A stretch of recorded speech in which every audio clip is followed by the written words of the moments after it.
Hello दोस्तों, मेरा नाम है आदित्य और ये है मेरी न्यू डिज़ायर। तो गाइज़ ये मैंने ली थी मार्च 2025 में और इसको लेने के बाद मैंने गाइज़ अभी तक इसको चलाया है 9500 किलोमीटर के आसपास। तो आज क्योंकि गाइज़ 9500 किलोमीटर काफ़ी होता है ये बताने के लिए कि गाड़ी कैसी है, माइलेज कैसा दिया, परफॉर्मेंस कैसा था, मेंटेनेंस का क्या सीन है। तो आज हम ये सब कुछ ही कवर करने वाले हैं। तो सबसे पहले स्टार्ट करते हैं गाइज़ माइलेज से।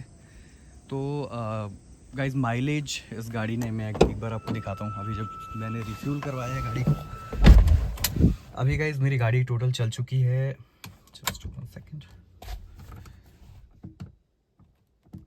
गाइज़, गाड़ी मेरी चल चुकी है 9575 किलोमीटर। मैंने 3 दिन पहले ही इसकी सर्विसिंग कराई है और रिफ्यूलिंग करवाने के बाद गाड़ी चली है 537.6 किलोमीटर्स।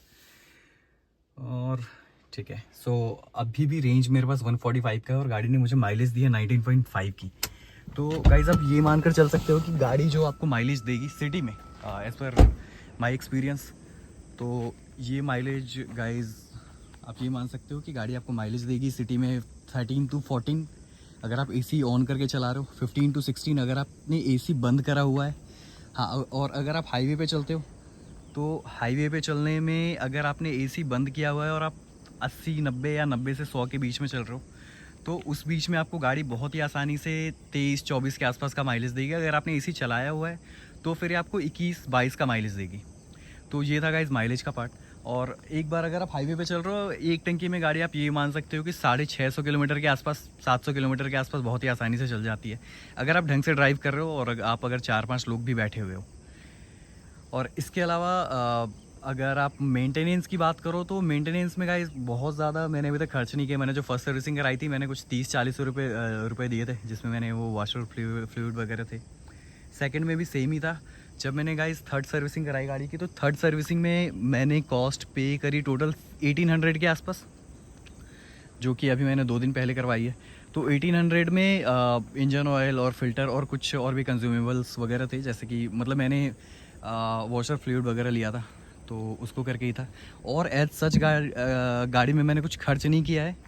अब इसमें जो, अब अगर इंजन की बात करें, क्योंकि ये न्यू जेड सीरीज़ इंजन है मारुति का, तो इसमें एक जो प्रॉब्लम गाइज मुझे समझ में आई है वो ये है कि जब आप गाड़ी स्टार्ट करते हो तो ये पहले के मॉडल के कंपैरिजन में थोड़ा सा वाइब्रेट ज़्यादा करती है। बट उसके अलावा एज सच अगर आप एक बार मूव करना स्टार्ट करते हो तो इसमें मुझे ऐसे कोई प्रॉब्लम फील नहीं हुई, ना ही मुझे पावर में से कोई ड्रॉप फील हुआ।